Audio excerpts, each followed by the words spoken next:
Profesore Kapić, izvolite. Hvala.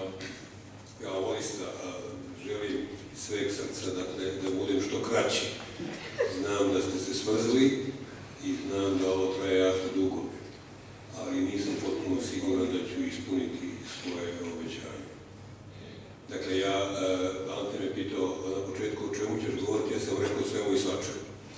A to svemu i svačemu bi akademski stalo u naslov politička situacija u Bosni i Hercegovini. Polazim od toga, od one čuvene poslovice, delujte lokalno, a mislite globalno.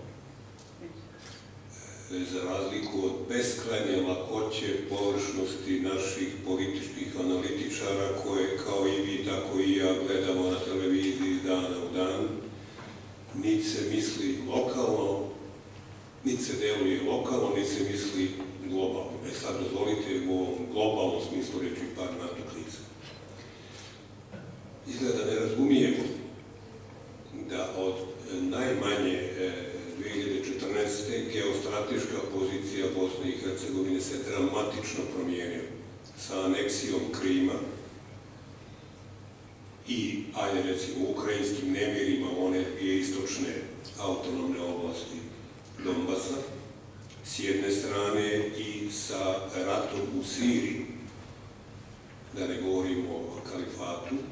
Dakle, našli smo se nekoj vrsti sendviča između dve najotvorenije krizne situacije u svijetu. Rezultat toga po Bosnu i Hercegovini je bio povratak Jalte. Jalta je na dijelu u Bosni i Hercegovini. Sad ću vas podsjetiti, ima vas mlađih. 1944. kad je bilo jasno da će saveznici pobijediti nacističku Njemačku, čini mi se u Sočiju se Roosevelt, Stalin i Churchill našli da podijele svijet. I lijepo su podijelili. Tamo dokle je čija čizma stala u vojničkom smislu reči, to je bilo njegovo. Jedino što nisu mogli čizmu podijeliti bila je bivša Jugoslavija, obzirom na to da je tu funkcionisala već nova vlast i postojala sopstvena vojska. Ali je onda napravljen dogovor da se dijeli uticaj, pa su Stalin i Churchill rekli 50-50 uticaj u bivšoj, dakle, Jugoslaviji. Ako zamislite podjelu bivše Jugoslavije na 50-50, pola, ta linija pola prelazi na Rusiju. A i danas možemo sasvim otvoriti, direktno da govorimo, očiti američki uticaj u federaciji, ko što je očit ruski uticaj u Republici Srpskoj. Stvar je, dakle, već uveliko na dijelu. I to je ono što je najveća opasnost za Bosnu i Hercegovinu, metaforički govoreći, kad se dva slona tuku, onda strada jedino trava. U ovom slučaju bi nije bili trava. Jedini način da se odupremo, govorim sa stanovišta očuvanja, faktičkog, ne formalno pravnog integriteta, suvereniteta i jedinstva Bosne i Hercegovine jeste jačanje unutrašnje kohezije i stabilnosti. A nama se dešavaju upravo suprotni procesi. I sad veoma skraćeno ovdje ste govorili. Za razliku od te beskrajne lakoće površnosti koju stabilnost ocenjuje samo u nekom apstraktnom političkom smislu, koliko su stabilni politički odnosi, to ja nikad nisam razumeo šta je, a otprilike ta svijet dominira. Važno je razumeti da postoji ili ne postoji društvena stabilnost, što je mnogo ozbiljnije i šire. Ante je dotakao tu temu, profesor Domazet, dotakao tu temu, govoreći o tome da slabo društvo daje slabu državu, ja ću reći i slabu politiku, i taj proces ima i obrnutu tendenciju. Slaba politika ili država daje slabo društvo. I vrtite se onda u začaranom krugu u kome mi, nažalost, jesmo. Dakle, puno je bitnije probati vidjeti šta je to što je odsustvo stabilnosti u širem društvenom smislu. Prvo je naravno ekonomija. Ja, pošto sjajno, je on, profesor Domane, sjajno elaborirao u svojih 35, 6, 7, 8, 9 minuta, podista sjajnog teksta. Ja ću dodati samo jednu na malu naljubnicu. Mi govorimo o veoma sporom ekonomskom rastu, što je potpuno tačno. Zanemarujemo činjenicu da i ovih 2,8 ili 9%, koliko će biti prošla godina, kad na kraju jedina smo zemlja u Evropi koja zna šta nam se desilo 16. u junu, 17. u junu, 18. treba 6 meseci statistici da dođe do konačnih podataka, ali opet to strano. Ne računamo, ne vodimo računa da su procene Međunarodnog monetarnog fonda za rast u ovoj godini oborene na 3%, a da su te procene za svetsku ekonomiju i za evropsku ekonomiju veće. Dakle, nama se u procenama već konta da i dalje zaostaje. Da li je to 28 godina ili 17, zavisi stvarno od toga šta uzmete kao meritu. Međutim, veći je problem što je reč o rastu, a ne razvoju. Jer razvoj je suština stvari i razvoj je ono što je de facto Ante Doboze popisao u svojih zadnjih 10 tačaka. Dodao bi tome, naglasio bi tehnološki razvoj i tako dalje. Dakle, to destabilizira Bosnu i Hercegovinu u velikoj mjeri. Druga tačka je naravno socijalna situacija.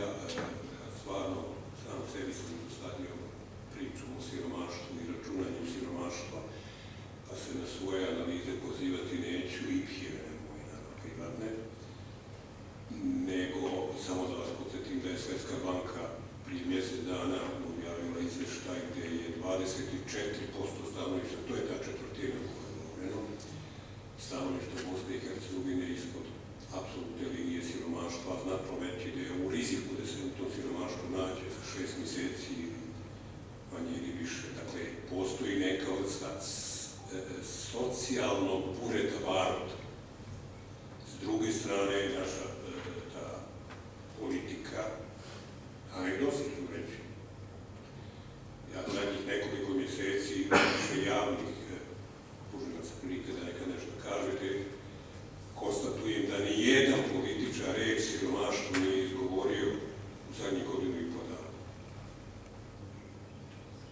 Dodajući tome da prvi koji izgovori, ja ga nagrađujem besplatnim ručkom u nekoj od javnih kuhinja, da bi vidio kako to izgleda. Naravno, to je anegdot, to je šaljiv, ali opisuje potpuno slepljeno. Objasnit ću zašto je to posle slepljeno takozvanih političara ili političke elite u odnosu na realnu situaciju.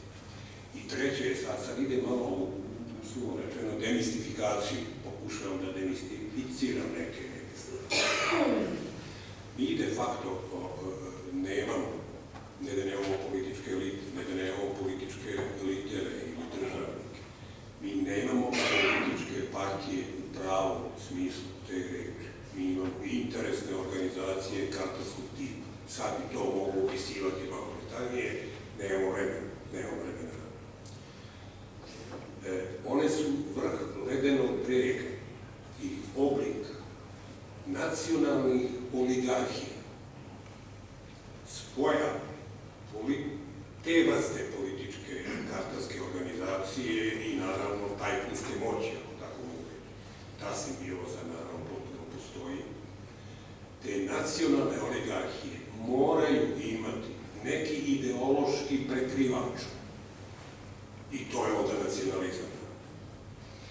Nije u Bosni i Hercegovini sukob između 3 nacionalizma. To je pojavni oblik. Nego 3 oligarhijska kapitala, koji su naravno i nacionalno potpuno obojeni obzirom na porijeklo. Lažno.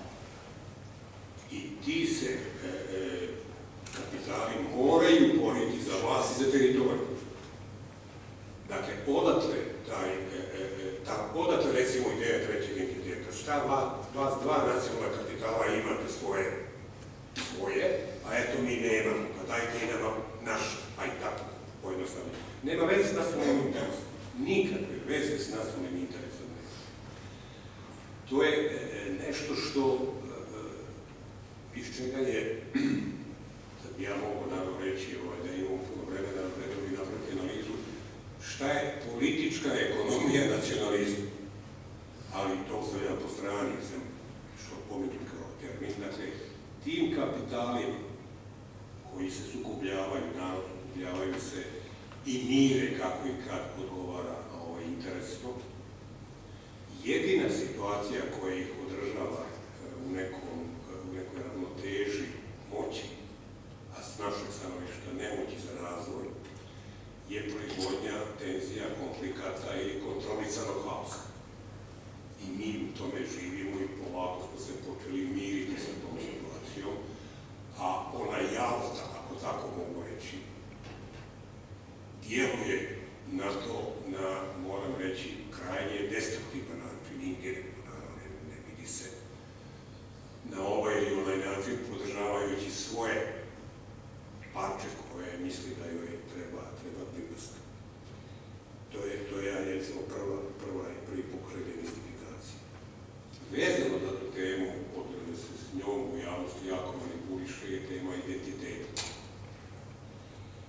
Mi imamo situaciju u kojoj se sukobljavaju permanentno dva krajnje uopštena identiteta, nacionalni, o kome mislimo krajnje negativno, i građanski, o kome mislimo, moram reći, nekritički pozitivno. Redukcija identiteta na nacionalnoj i građanskoj je potpuno besmislena. Jer ajde, pitajte vi mene šta sam ja. Pa ću vam ja ovako od prilike odgovoriti. Ja sam Sarajljiv. Govorim o identitetu. Prvo sam Sarajljiv. Pa sam onda ekonomista, ako ne baš aktualni, ono bivši, stara škola, što bi se ekonomista. Pa sam muž. Pa sam građanin. Pa sam Srbin. Ateista. Dakle, višestruki mi je identitet. Ali onaj identitet koji dominira mojim razmišljanjima, niko nikad ne pominje. Kao kategorija ne postoji. To je socijalni identitet. Svako od vas razmišlja kako će platiti račune. Kako živi, šta su mu egzistencijski problemi. Dakle, to je identitet. Socijalni. Pojednostavit ću stvar. Pazite, bogati Srbin, bogati Hrvat i bogati Bošnjak imaju potpuno zajednički interes da ostanu bogati i što bogati. I oni taj interes artikulišu na način da su malo prepisani. I politički artikulišu. Siromašni Srbin, Hrvat i Bošnjak su prvo zaslepljeni tim apstraktnim nacionalnim tenzijama, velikim istorijskim temama, prošlošću i tako dalje, ne da im se prostor da artikulišu sopstvene zajedničke interese, veći je interes siromašni, zajednički interes u sve tri nacije. On se ne artikuliše. A ovaj vrh je artikulisao svoj interes u ovom kontrolisanom pravu. I to je sad jedna protivrečnost iz koje se može izaći jedino nekim ozbiljnim, ajmo reći, taj vrh društvene situacije. Volio bi jako da socijalno bude glavno da eksplodira na izborima, a da ne eksplodira nekontrolisano na druge načine, jer posljedice mogu biti svakojake. I eto, završavam s nečim što je vrlo rizično. Jako rizično sad. Svaka ideologija nacionalizma ima manje ili više sličan mehanizam. I sad ulazim u rizik.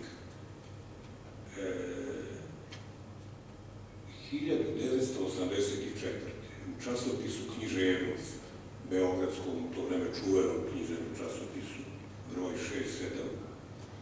objavljen je tekst Mit i stvarnost Dobrice Ćosić.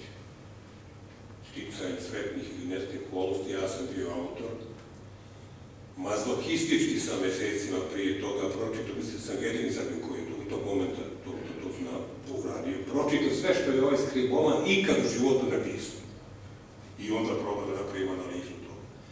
I nije bitno što je tekst imao preko 100 kartica, ali na kraju priče sam izvukao osnovne komponente onoga što sam nazvao srpskom ideologijom, srpskom nacionalističkom ideologijom, čiji je de facto tvorac Dobrica Ćosić kroz svoje književno i publicističko djelo.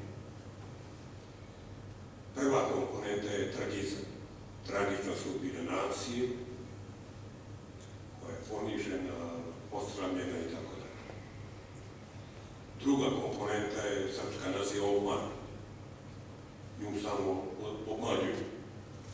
To ćete posle dobiti onim anegdotskim verzijama, Vatikan i tako dalje i tako dalje.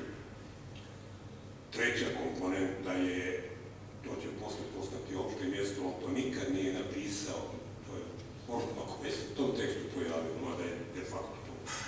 Srbi u miru gube ono u radu što su dobili.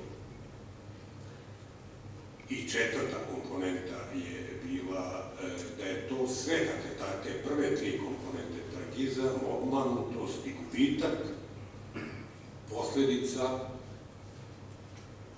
politike, pazite, politike onog vremena. Dakle, ja govorim o klasičnim kategorijama, ravnopravnost naroda,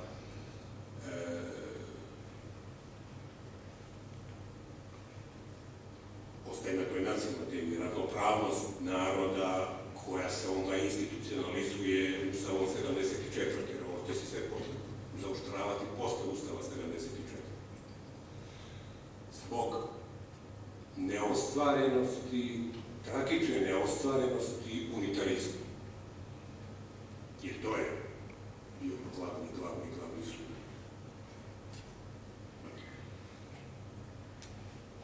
Dvije godine prije memoranduma je to napisano.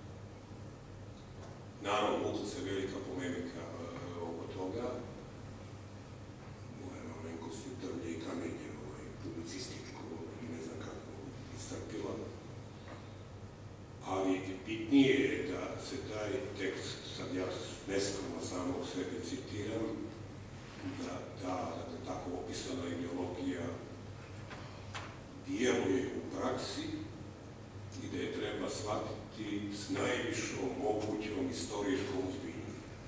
Naravno da nije shvaćena s najvećom, nikakvom ozbiljnošću, kao li najvećom mogućom istorijskom i ostalom je da se posle u životu pitam šta je gore kada se procjena neka ostvari ili kao sreće da se nije ostvario.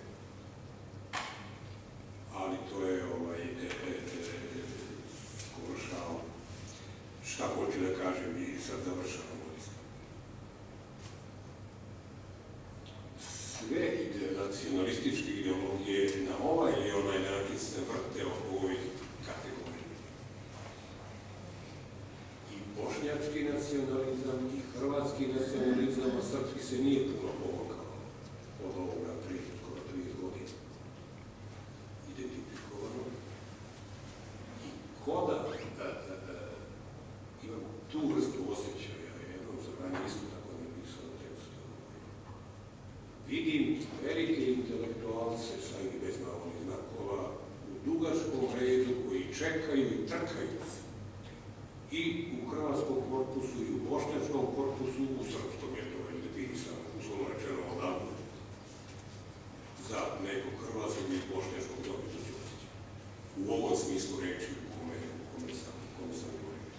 Jako je bitno da se ovo što je inteligencija, ali pa u gramšijevskom smislu reči, a ne mislim na formalnu inteligenciju, nego upotrebit ću taj stari, ne daj mi Bože, komunistički termin, organska inteligencija, pošto je to postala lijeva inteligencija, počne ozbiljno baviti ovim stvari. Dakle, ići u koren stvari, jer u korenu je stvari, i dok se ne ukine koren stvari, manifestacije i spojne ulici nisu ni najbolji. Dakle, nisam održao obećanje, nisam